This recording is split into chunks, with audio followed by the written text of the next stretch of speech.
Hey, what's up guys, it's Marv and welcome back to another Asphalt 9 video. Today I wanted to share with you guys my top 3 favorite cars in Asphalt 9 and let me know in the comment section down below your top 3 favorite cars as well. I'd love to hear what you guys think. Before I get into the list though, I do want to say this, it's kind of mandatory now, but if you like these videos, make sure to hit the subscribe button, but also make sure the notification bell is also clicked. For some reason, YouTube just doesn't really think that if you're subscribed that you should be able to see my videos, which is really annoying, so make sure that notification bell is also hit. So without further ado, here are my top 3 favorite cars in Asphalt 9. So the first car I want to mention, and this isn't really in a top 3 per se, it's just my 3 favorite cars. The first one is the Chevrolet Corvette Grand Sport. Now, before new cars were added to the game, this was actually the king of B class. But I really enjoy this car because it has the best handling in the game besides, I believe, the McLaren Senna, and it has really good nitro. The only real downside to this car is that it has mediocre acceleration but very low top speed for its class.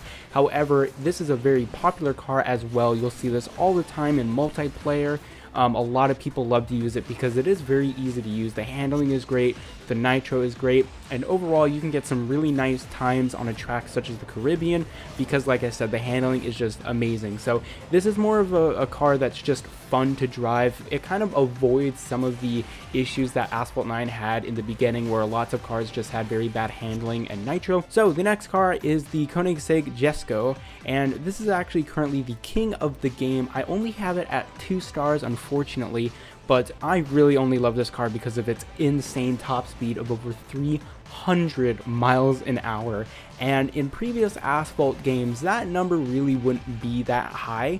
In Asphalt 8, a lot of cars just with their regular nitro can go over 300 miles an hour. However, in Asphalt 9, they started to scale back lots of the power of nitro.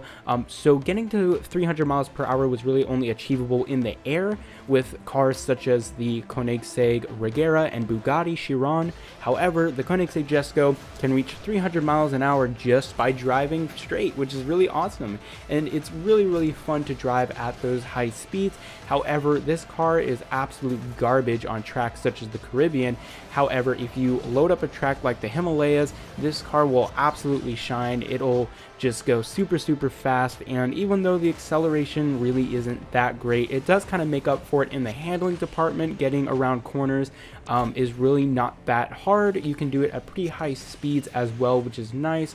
One example of the best ways to use this car is on Cairo with the 360-degree turn. This car is really good for that because it maintains very high top speed while it's drifting.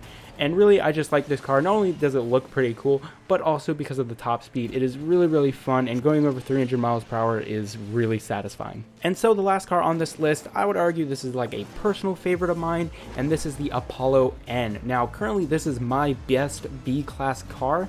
I absolutely enjoy playing with this car. The top speed is pretty great, and it has fair handling, not as good as something like the Corvette, but it definitely can hold its own.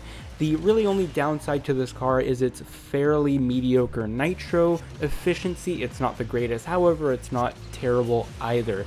Now, this car really doesn't have the best statistics. A lot of people are going to prefer driving the Corvette to this. A lot of people are going to be preferring to drive like high S-Class cars opposed to this. So you may be wondering why this is even on my list. And in all honesty, this is really on my list because this was the secret car from Asphalt 5. You'll unlock this after getting every single different achievement. Once you get all those unlocked and completed, you actually are able to access the Apollo in Asphalt 5, and I just wanted to see it updated, and well, they finally added it. They actually added it earlier in Asphalt 8, but it was so hard to obtain because I didn't really do much in Asphalt 8, but when it came to Asphalt 9, I was sure enough to be able to 5-star this car. I really wanted it so badly, and well, I got it, and I just love playing with this car, even though, like I said, it's not the best one I have, or the best car in the game, or the most favorite car in the game. I don't know, I just have a soft spot for the Apollo N because of its appearance in Asphalt 5. So anyway guys, like I mentioned, let me know your favorite cars in the comment section down below, and I will catch you guys in the next video.